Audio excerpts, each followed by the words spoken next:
Hello viewers, welcome to our channel CS with Sanjay. আজকে আমরা Boolean algebra and digital সার্কিটের একটা most important জিনিস নিয়ে ডিসকাস করতে যাব, যেটা আমার কিন্তু সারাক্ষণ অর্থাৎ যতক্ষণ আমি সার্কিট ডিজাইন করব একদম শুরু থেকে শেষ অবধি, সে তুমি কম্বিনেশনাল সার্কিটই ডিজাইন করো আর সিকোয়েন্সিয়াল সার্কিটই ডিজাইন করো, হোয়াট এভার ইউ উইশ, কিন্তু তোমাকে এই প্রসেসটা ফলো করতে হবে। ইয়েস, আমরা আজকে ডিসকাস করতে চলেছি Boolean algebraic minimisation method, that is K-map or Karnaugh map.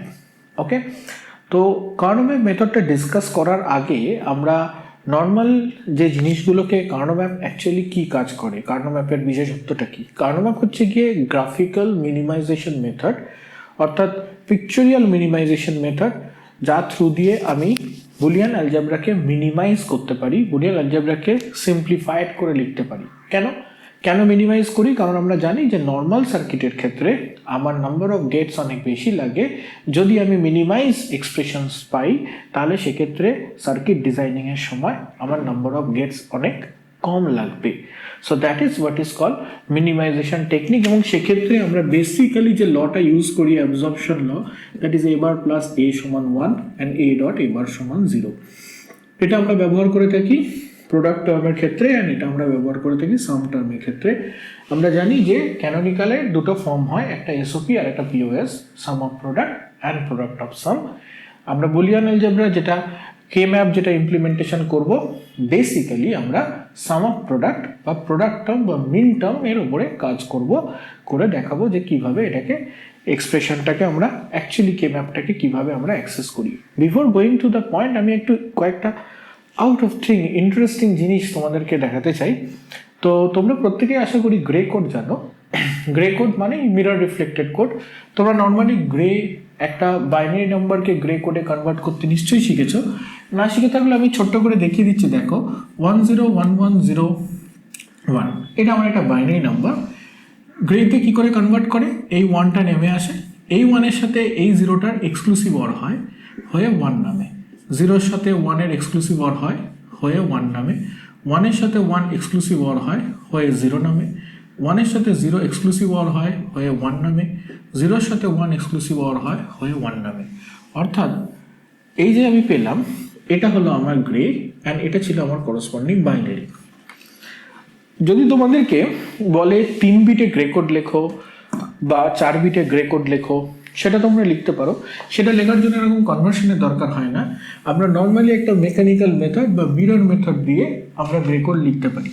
যদি ধরো আমি বললাম যে 4 ভ্যারিয়েবল ABCD, 4 ভ্যারিয়েবলে আমি গ্রে কোড লিখতে চাই। দেখো সুন্দর মিরর দিয়ে তুমি কি সুন্দর লিখতে পারো। 4 ভ্যারিয়েবল মানে তুমি জানো 8421, ওকে। এবং সেখানে দেখো 8টা 0 প্রথমে লিখে দেবে, নিয়ে এখানে একটা মিরর পুট করবে। এই মিররটা তোমাকে রিফ্লেকশনে 8টা 1 দেবে। নাও নেক্সট 4th বিটে, অর্থাৎ এখানে 4টে 0 পুট করলে, না এগেন পুট আ মিরর, সেখানে তুমি রিফ্লেকশনে 4টে 1 পেলে। এবার এই যে যেটা পেয়েছো পুরোটা, সি দিস, যখন ডবল মিরর হয়ে যাচ্ছে তখন এই পুরোটা আমার উল্টে যাবে, অর্থাৎ এন্টায়ার জিনিসটা এরকম উল্টে যাবে। যদি এরকম থাকে ডবল মিররে এরকম হয়ে যাবে, অর্থাৎ 1 1 1 1, দ্যাট ইজ 0 0 0 0। Very simple. এখানে দেখো দুটোর জন্য দুটো 0 অ্যান্ড নাও এখানে আছে 1 1। এবার এইটা যেটা পেলাম সেটাকে আবার পুরোটা রিভার্স করে দাও, দ্যাট ইজ 1 1 0 0। নাও এই পুরোটাকে ধরে আবার রিভার্স করে দাও, that is 0 0 1 1, that is 1 1 0 0, okay. Now D এর ক্ষেত্রে দেখো সিঙ্গেল বিট 0 1, এটাকে রিভার্স করে দাও 1 0। আবার দেখো 0 1 1 0, আবার পুরোটাকে ধরে রিভার্স করে দাও 0 1 1 0, again 0 1 1 0, okay. নাও এইবার যদি তুমি এই সংখ্যাটার ডেসিমাল লেখো, খুব ইন্টারেস্টিং। ডেসিমাল লিখতে আমরা জানি 4টে 0 মানে 0 1 3 2, এটা কত 6 7 5 4, এটা কত 12 13 15 14, এটা কত 10 11 9 8, ওকে।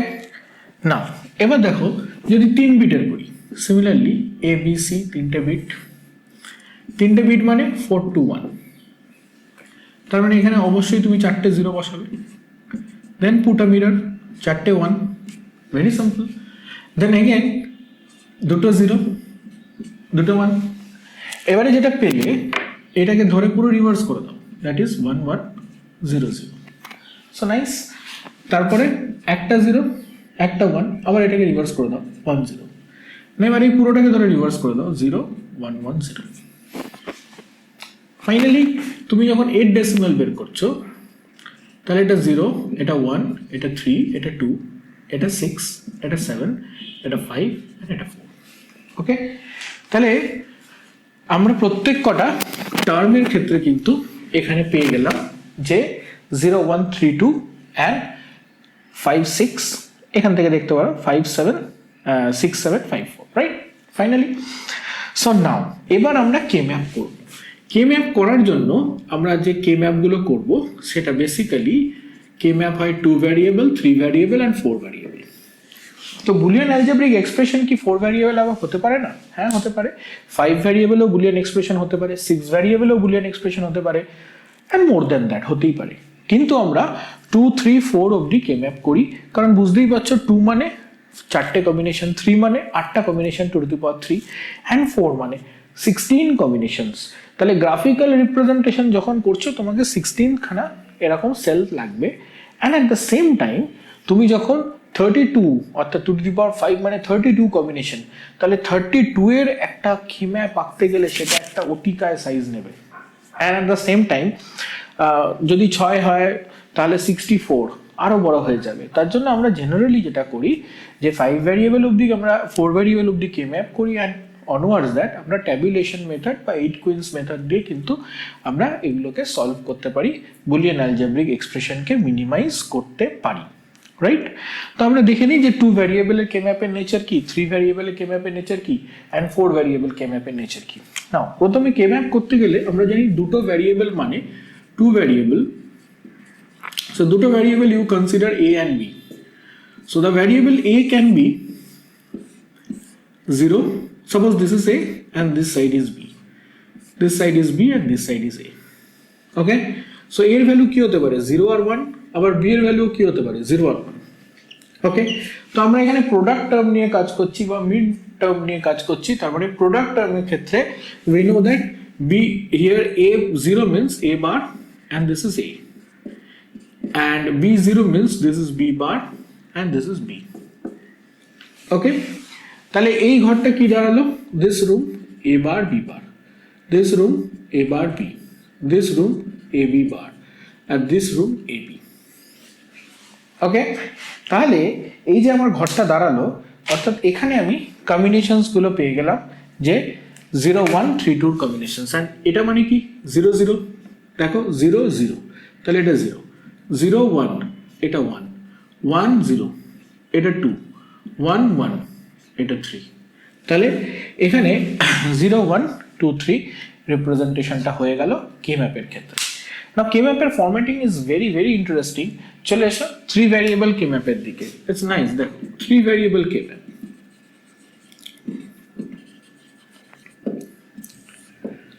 খুব মাইনিউটলি দেখবে, অবজার্ভ করবে, অ্যান্ড আমার মনে হবে ইটস ভেরি ইন্টারেস্টিং।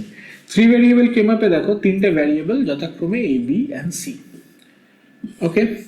অ্যান্ড এক্ষেত্রে আমরা ওরিয়েন্টেশনটা হচ্ছে, আঁকাটা দেখে নেবে যে আমি স্প্লিটিংটা কি করে করছি সেটাও তোমরা একটুখানি অবজার্ভ করে নেবে, তাহলে তাড়াতাড়ি হবে। নাও এই সাইডটাকে আমরা ধরলাম এ আর এই সাইডটাকে আমরা ধরলাম বিসি, তাহলে এটা হচ্ছে 0 অ্যান্ড এটা হচ্ছে 1, এটা কি কি হলো 0 0 0 1 1 1 অ্যান্ড 1 0, ওকে? তাহলে এখানে আমরা পেয়ে গেলাম কি এ বার, আর এখানে হচ্ছে এ, এটা হচ্ছে B bar C bar, this is called B bar C, this is BC and this is BC bar, okay? কেন এই ওরিয়েন্টেশনটা আমরা এক্ষুনি বুঝে যাব। তাহলে এই ঘরটা কি হলো এ বার বি বার সি বার, এই ঘরটা কি হলো এ বার বি বার সি, এই ঘরটা কি হলো এ বার বি সি, এই ঘরটা কি হলো এ বার বি সি বার, এই ঘরটা কি হলো এ বি বার সি বার, এই ঘরটা কি হলো এ বি বার সি, এই ঘরটা কি হলো এ বি সি এন্ড এই ঘরটা কি হলো এ বি সি বার। ওকে, রাইট? তাহলে এই ঘরগুলোর মানগুলো তাহলে কি দাঁড়ালো, লেটস সি। 0 1 3 2, that is 4 5 7 6। তাহলে ওরিয়েন্টেশনটা পেয়ে গেলাম, রাইট? এই যে ওরিয়েন্টেশনটা, closely look at this, closely look at this, দেখো তো 0 1 3 2 6 7 5 4, রাইট? সো দিস ওয়াই ওরিয়েন্টেশনটা কিন্তু এখান থেকে অবজার্ভ করার জন্য। পরেরটা দেখো 4 ভ্যারিয়েবল কে ম্যাপ। এখন 4 ভ্যারিয়েবল কে ম্যাপের ক্ষেত্রে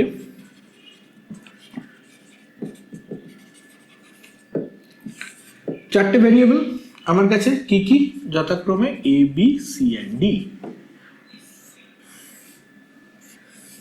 রাইট? সো দেখো স্প্লিটিংটা ভালো করে দেখবে।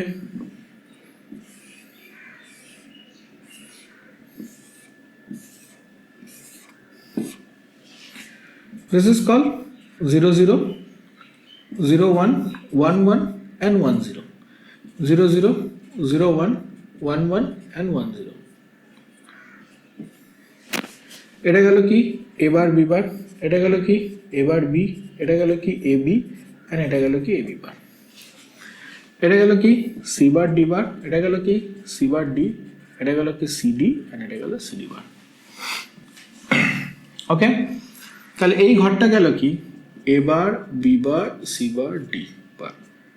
তো that means this is called 0, A bar B bar C bar D means 1, a bar b bar c d means 3, a bar b bar c d bar means 2, right? A bar b c bar d bar means 4, a bar b c bar d means 5, a bar b 1 0 1 1 means 7, 1 0 1 0 that means 6, that is 0 1 1 0, that is 0 1 1 0, that is 6. Now 1 1 0 0 that is 12, 1 1 1 0 that is 1 1 0 1, 13, 41 ABCD মানে 15, 1 1 1 0 মানে 14, A bar B AB bar. Now this time 1 0 0 0 means 8, 1 0 0 1 means 9, 1 0 1 1 means 11 and 1 0 1 0 means 10. So here we can see 0 1 3 2 6 7 5 4 12 13 15 14. So this 0 1 3 2, look closely, 0 1 3 2 6 7 5 4 12 13 15 14 and 10 11 8 9. So this means 0 1 3 2, look closely, look closely, তাহলে আমরা বুঝতে পারছি আমাদের কে ম্যাপের ওরিয়েন্টেশনটা এখানে কিরকম ভাবে হচ্ছে, রাইট? আমরা কে ম্যাপকে মজার ব্যাপার পেপার ফোল্ডিং মেথড বলে থাকি। We also say K map is a paper folding method. এই জিনিসটা কি আমরা একটু দেখে নেব, কেন আমরা এটাকে পেপার ফোল্ডিং মেথড বলি। তোমরা নর্মালি আমি চেষ্টা করছি এটাকে পেপার ফোল্ডিং মেথড বোঝানো, কারণ এখানে ফোল্ডিং মেথডেই কিন্তু কে ম্যাপের সমস্ত কাজকর্ম হয়। Suppose this is a piece of paper, আমরা প্রত্যেকে এই পিস অফ পেপারটা দেখতে পাচ্ছি। আমরা এই পেপারটাকে একটা স্কোয়ার ফর্মে নিয়ে নিলাম। So it become a square paper, right? It become a square paper. তাহলে এটাকে আমি স্কোয়ার করে নিই, কারণ 4 × 4 16 and it is a square, চারটে চারটে সেল আছে। So now it become square, this become square, right? আমরা এটাকে স্কোয়ার করে ফেলেছি। এখন এই স্কোয়ার পেপারটাকে যদি আমি কনসিডার করি যে এটা আমার কে map, right? If I consider like this, তাহলে আমি যদি দেখি আউটার জায়গা থেকে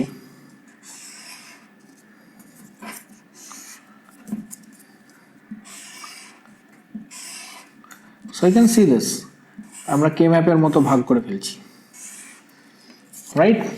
নাও this is a piece of paper and আমি এদেরকে ব্রেক করে ফেলেছি কে ম্যাপের মতো। So I break them in forms of K map.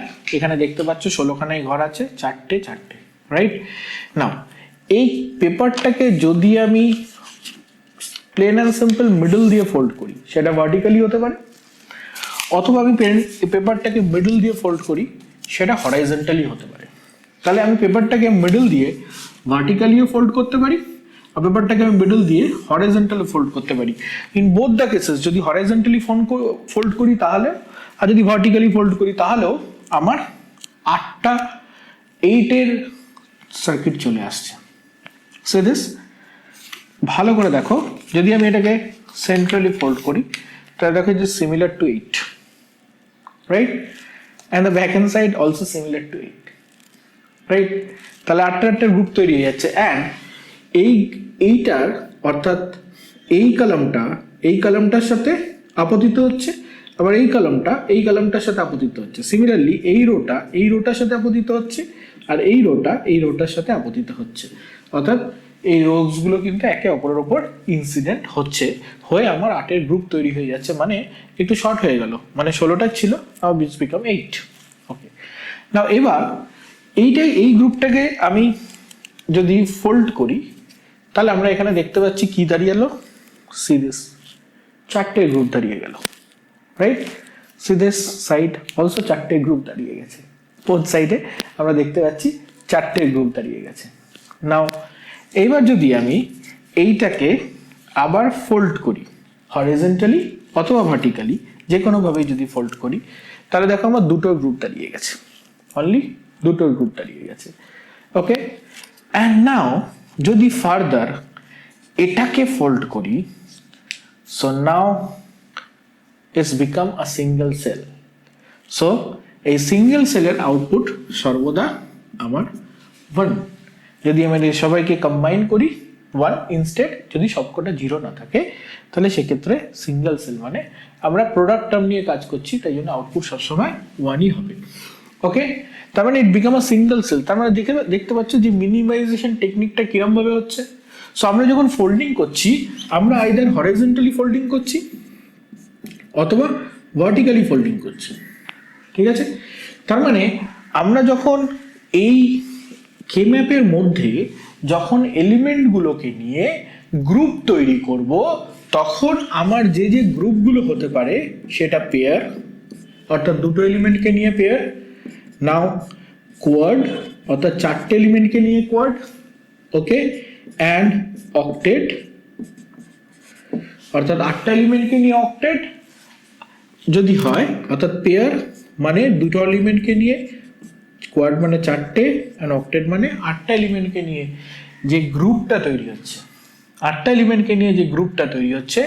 And এই যে গ্রুপটা কিন্তু হচ্ছে গিয়ে আমার কি সবই হরাইজন্টালি হচ্ছে অথবা ভার্টিক্যালি হচ্ছে। তাই জন্য গ্রুপিং করার সময় আমরা আইদার পাশাপাশি নিই অথবা উপর নিচে নিই, ডায়াগোনাল এলিমেন্টগুলোকে কিন্তু আমরা গ্রুপের মধ্যে মার্জ করি না, due to this reason.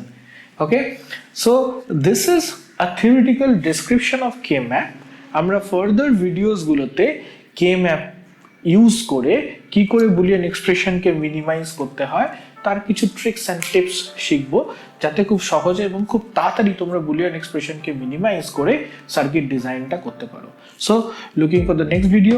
And যদি তোমাদের এই ভিডিওটা ভালো লেগে থাকে তাহলে অবশ্যই তোমরা তোমাদের বন্ধু বান্ধবের সাথে শেয়ার করো, এবং আমাদের ভিডিওটিতে অবশ্যই লাইক করো, অ্যান্ড চ্যানেলটি সাবস্ক্রাইব করা হয়ে না থাকলে অবশ্যই সাবস্ক্রাইব করবে, বিকজ তোমাদের এনকারেজমেন্ট আমাদের ফার্দার আরও এডুকেশনাল মেটেরিয়াল তৈরি করতে সাহায্য করবে। And thank you for supporting us, and thank you for watching this video. Thank you very much.